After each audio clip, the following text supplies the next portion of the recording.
বিবৃতির ভাষা এখন বদলে গেছে, কথাবার্তা কিন্তু অন্যরকম, হিসাব নিকাশ মেলানো হচ্ছে, কোথায় কি হচ্ছে কি ব্যাপার, এই হচ্ছে পরিস্থিতি। ঢাকা বিশ্ববিদ্যালয়ে উত্তেজনা ছিল। তো সমবায় আপনাকে দিয়ে শুরু করতে চাই, আপনি তো রাজনীতির মানুষ, এটাকে কীভাবে দেখছেন? ধন্যবাদ আপনাকে, আমার সহ আলোচককেও শুভেচ্ছা জানাচ্ছি। দেখুন, বাংলাদেশের রাজনীতিতে সবসময় উত্তেজনা থাকে, এখানে দল যেটাই থাকুক না কেন। এখন আমরা অনেকেই জুলাই আগস্টেরও এই আন্দোলনের পরে, বিপ্লবের পরে একটি নতুন বাংলাদেশ দেখতে চাই, একটি ভিন্ন রাজনীতি দেখতে চাই, একটা ঐক্যের সুর অ্যাটলিস্ট প্রথম দিকে সবার মধ্যেই ছিল। হ্যাঁ, আমরা দলমত নির্বিশেষে যারা ফ্যাসিবাদের বিরুদ্ধে মাঠে ছিল, গণতন্ত্রের লড়াইয়ের মাঠে ছিল, তারা মোটামুটি মোটা দাগে সবাই কিন্তু আমরা সব দলই চাচ্ছিল যে একটি স্বচ্ছ বাংলাদেশ হোক, রাজনীতি স্বচ্ছ হোক, আমাদের যে সংস্কারগুলো হবে সেগুলো একটা পলিটিক্যাল কনসেনসাসের মাধ্যমে হোক।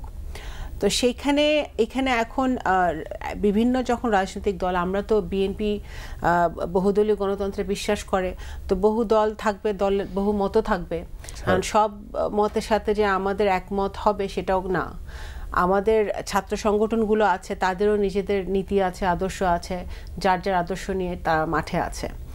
কিন্তু দুঃখজনক হচ্ছে যে যখন দেশ গড়ার সময়, যখন একটা 15 বছরের একটা ফ্যাসিবাদের পরে, একটা এত কিছু, এত রক্তের পরে, এত মৃত্যুর পরে, এত খুমগুনের পরে যখন আমরা একটা জায়গায় এসে পৌঁছেছি যে ঠিক আছে আমরা 50% আমাদের যেটা আমরা চেয়েছিলাম সেটা গেইন হয়েছে, যে ঠিক আছে ফ্যাসিবাদের পতন হয়েছে, হাসিনা পালিয়ে গেছে, আওয়ামী লীগ দৃশ্য তো দেখা যাচ্ছে না, বা দুর্নীতিবাজদের দৃশ্য তো দেখা যাচ্ছে না, যারা খুনের অর্ডার দিছে, গুলির অর্ডার দিছে, তাদেরকে কেউ কেউ হয়তো অ্যারেস্ট হয়েছে, অনেকেই পালিয়ে গেছে দুর্ভাগ্যবশত, সেটা এই সরকারের ব্যর্থতা, ইন্টারিম সরকারের ব্যর্থতা।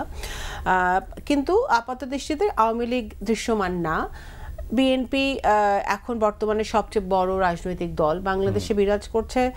এখানে জামাত আছে, বাম দল আছে, আরো অনেক দলই আছে। এখন কুয়েটে যে ঘটনাটা ঘটেছে, কুয়েটে তো শিবির, ছাত্র শিবির, তো ওরা সক্রিয়, ওদের কমিটি আছে যেটা আমি জানি। ছাত্র দলের ওখানে কোনো কমিটি ছিল না। ছাত্র দল সারা দেশেই তাদের কর্মসূচি হিসেবে ফর্ম বিতরণ করছে, শুধু কুয়েট না, অনেক সব শিক্ষা প্রতিষ্ঠানে তারা সদস্য সংগ্রহ ফর্ম বিতরণ করছে, এবং সেই তার ধারাবাহিকতা ওখানেও করেছে। এখন কুয়েটে কিন্তু যদি ছাত্র রাজনীতি নিষিদ্ধ হয়ে থাকে, আমি জানি না নিষিদ্ধ নাকি, নিষিদ্ধ হয়েছে, আচ্ছা, যদি আগে নিষিদ্ধ হয়ে থাকে তাহলে শিবির এতদিন সভা, সেমিনার, লিফলেট বিতরণ কিভাবে করলো? ঠিক আছে, সেটা একটা প্রশ্ন থেকে যায়, সেটা উত্তর শিবিরের নেতাদের দিতে হবে। আর যদি শুধু একটা সংগঠন করতে পারে ওখানে, আর বাকি সব সংগঠন করতে পারবে না, সেটাও তো একটা লেভেল প্লেইং ফিল্ড হলো না। ঠিক আছে, নিষিদ্ধ হলে সবার জন্য নিষিদ্ধ হবে, আর নিষিদ্ধ না হলে সবাই সেখানে সমমর্যাদায় সহ অবস্থান করার পরিবেশ থাকতে হবে। এখানে আমরা শিবিরের ছাত্ররা নিজেরাই বলেছে যে এতদিন তারা ছাত্রলীগে ঢুকেছিল, ক্যামোফ্লেজ করেছিল, নিজেদেরকে বাঁচানোর জন্য তারা একটা স্ট্র্যাটেজি নিয়েছিল। তো এখন তাদের এই লুকাছুপি রাজনীতি তো তাদের করার দরকার নেই। তারা যদি এখন, যেহেতু সবাই খোলামেলা রাজনীতি করতে পারছে, কথা বলতে পারছে, প্রতিবাদ করতে পারছে, ডিমান্ড করতে পারছে, কিছু হলেই রাস্তায় শাহবাগে জড়ো হয়ে যাচ্ছে মানুষ, তো ওদের তো মানে ভিজিবল পলিটিক্স করতে কেউ বাধা দেয় নাই তাদেরকে। সো কুয়েটে এটার ব্যত্যয় ঘটবে কেন? ঠিক আছে, তারা লুকিয়ে লুকিয়ে কুয়েটে পলিটিক্স করার তো কোনো দরকার নাই। তো এখন এটা দুঃখজনক, এটা বন্ধ হওয়া উচিত। যদি ছাত্র রাজনীতি কোনো প্রতিষ্ঠানে বন্ধ থাকে, তাহলে সব ছাত্র সংগঠনের জন্যই বন্ধ থাকা উচিত। এই গেল একটা। আরেকটা হচ্ছে যে দেখুন, এখন রাজনীতির মাঠ গরম হচ্ছে কারণ নির্বাচন নিয়ে। নির্বাচন আমরা একটি গণতান্ত্রিক ধারায় ফিরে আসতে চাচ্ছি। বাংলাদেশকে একটি নির্বাচনমুখী গণতান্ত্রিক ধারায় ফিরিয়ে আনতে হলে ইনস্টিটিউটগুলোকে ঠিক করতে হলে, গণতান্ত্রিক প্রতিষ্ঠানগুলোকে ঠিক করতে হলে, যেগুলো হাসিনা ভেঙে দিয়ে গেছে সেগুলো যদি ঠিক করতে হয়, তাহলে আমাদের অবশ্যই একটি সুষ্ঠু নির্বাচনের দিকে অ্যাটলিস্ট যেতে হবে, কারণ নির্বাচন সংস্কারের একটা অংশ।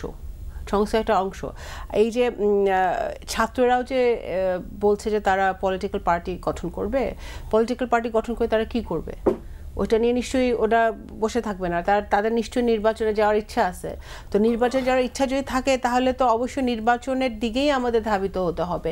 সংস্কার চলমান প্রক্রিয়া, সংস্কার চলবে, কিন্তু সংস্কারের নামে বা এই যে আবার এখন শুনছি যে কেউ সুর তুলছে যে লোকাল ইলেকশন আগে দিতে হবে, এইগুলোর নামে যদি আপনি কালক্ষেপণ করেন তাহলে এই সমস্যা আরও ঘনীভূত হবে, ষড়যন্ত্র ঘনীভূত হবে।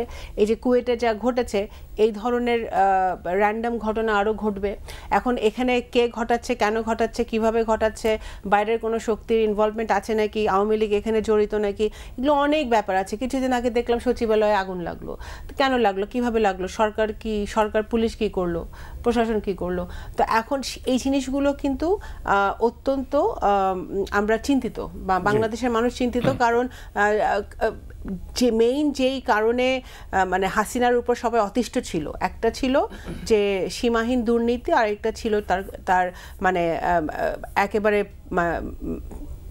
মানে পাওয়ার এক্সারসাইজটা সে এইভাবে করেছিল যে একজনের হাতেই সকল ক্ষমতা ছিল এবং প্রশাসনকে ব্যবহার করে সে সকল দমন পীড়ন চালাচ্ছিল। এটাই তো হাসিনার মেইন একটা ইয়ে ছিল। এখন সেইটাই যদি এখনো যদি জিনিসের দাম না কমে, এখনো যদি সিন্ডিকেট তারা ভাঙতে না পারে, এখনো যদি পুলিশ শক্তিশালী না হয়, এখনো যদি পুলিশের উপর জনগণের আস্থা ফিরে না আসে, তাহলে তো 6 মাসে এই সরকারের তো খতিয়ান। এই সরকার কি করলো 6 মাসে? অনেক ধন্যবাদ। আপনি রাজনীতিবিদ শামা ওবায়দের বক্তব্য শুনেছেন, তো আপনি কি মনে করেন যে রাজনীতি সঠিক পথে এগুচ্ছে? রাজনীতি সঠিক পথে এগুচ্ছে কিনা এটার জবাব দেওয়া আসলে কঠিন এই অর্থে যে গণ অভ্যুত্থান পরবর্তী পরিস্থিতিতে রাজনীতি এরকমই হওয়ার কথা, এটা আমার মনে হয়। আসলে পরিস্থিতিটা আমাদের ইচ্ছার উপর নির্ভর করে না। আমরা প্রত্যাশা করলেও রাজনীতি কিন্তু ওই কোট আনকোট সঠিক পথে এগোবে বলে আমার মনে হয় না। কুয়েটে যে ঘটনা ঘটেছে সেটা আমার কাছে মনে হয় যে এরকম ঘটনা ঘটাই স্বাভাবিক ছিল। কেন আপনার মনে হয় স্বাভাবিক? মনে হয় এজন্য যে আসলে তো হাসিনা পরবর্তীকালে যেসব সংগঠন হাসিনা উৎখাতে জড়িত ছিল তাদের মধ্যে যে মতভেদ, এগুলো সামনে আসবে, এটাই খুব স্বাভাবিক। যেমন ছাত্র রাজনীতি নিয়েও কিন্তু কিভাবে চলতে পারে ছাত্র রাজনীতি, কিংবা আদৌ চলতে পারে কিনা, এই নিয়ে কিন্তু রাজনীতিতে মারাত্মক রকমের মতভেদ আছে। তো এই মতভেদের মধ্যে কিন্তু বৈষম্য বিরোধী ছাত্র আন্দোলনের সঙ্গে বিএনপির যে অঙ্গ বা সহযোগী সংগঠন তাদের মতভেদ আছে। যেমন আপা যেটা বললেন যে ক্যাম্পাসে যেখানে ছাত্র রাজনীতি নিষিদ্ধ আছে এখন পর্যন্ত, সেখানে বৈষম্য বিরোধীরা কিন্তু তৎপর আছে এবং তারা দাবি করছে তারা কোনো দলের অঙ্গ সংগঠন না, সেই জন্য তাদের এই অধিকার আছে। আবার অন্য পক্ষ থেকে বলা হচ্ছে যে তারা তো একটা রাজনৈতিক এন্টিটি, তাহলে তারা সক্রিয় থাকলে অন্যরা কেন সক্রিয় থাকতে পারবে না? এখানে কিন্তু মানে শিবিরের উপস্থিতি নিয়েও প্রশ্ন আছে। কয়টা ক্যাম্পাসে শিবিরকে নিষিদ্ধ করে রাখা হয়েছে দীর্ঘদিন ধরে, এবং এটার যৌক্তিকতা নিয়েও কিন্তু প্রশ্ন আছে যে শিবির তো নিষিদ্ধ ঘোষিত ছিল না, মানে হাসিনা আমলের শেষ দিকে নিষিদ্ধ হয়েছে কিন্তু এর আগে তো ছিল না। তো কারা তাকে নিষিদ্ধ করলো এবং কেন নিষিদ্ধ করে রাখলো দীর্ঘদিন? যেমন জাহাঙ্গীরনগরে ঢাকা ইউনিভার্সিটিতে, আমি ঢাকা ইউনিভার্সিটির ছাত্র ছিলাম, তো নিষিদ্ধ ছিল। কারা নিষিদ্ধ করলো?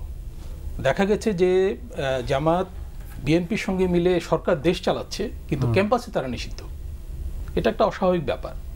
তো আমি মনে করি যে ছাত্র রাজনীতি যেভাবে চলছিল সেটার একটা প্রকাশ কিন্তু এখানে ঘটবে, এবং আমি বরং একটু আশ্বস্ত যে পরিস্থিতিটা এখনও নিয়ন্ত্রণে আছে।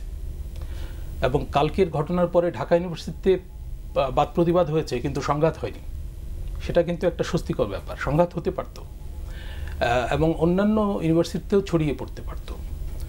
তো তবু এটা তো দুঃখজনক ঘটনা নিঃসন্দেহে, এবং এটা নিয়ন্ত্রণে কিন্তু মানে